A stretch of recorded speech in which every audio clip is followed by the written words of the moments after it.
what strikes me time and again is if you open up a deep conversation and find a good way to open that up, like create a safe space, have an outside facilitator.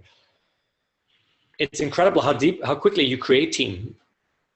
Whether people have known each other for long or not long. So my default answer would be, I don't think it matters that much.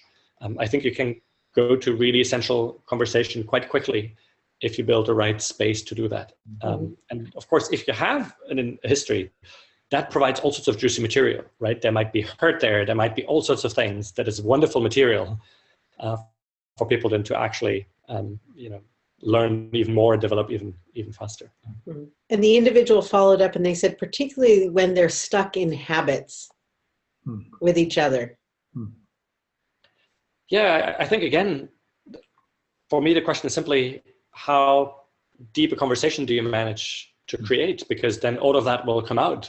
There will be some people who like these habits, but there will be some people who've, actually suddenly realized, like, hey, this actually has been a painful habit for me. And so and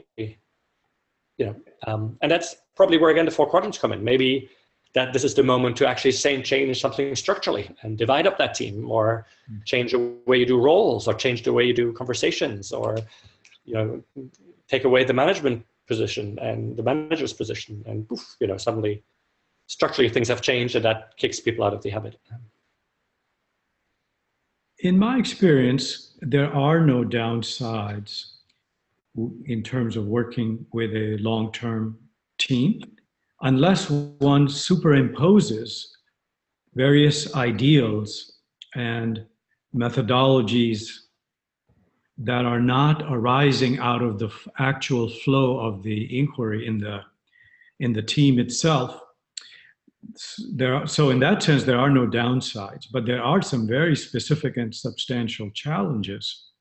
If there are long-term intractable conflicts so those specific challenges are there. And if it's a long-term group, always, in my experience, family issues are present, because spending a long amount of time, the other time we've done that is with our families. And so in terms of methodologies, systemic constellation work particularly decenters people enough to let some newness emerge, and some willingness to not know, which is the edge at any time in the transforming conversations we were speaking about, is how much can the team sit together at the edge of the unknown, and let a fire burn in the center.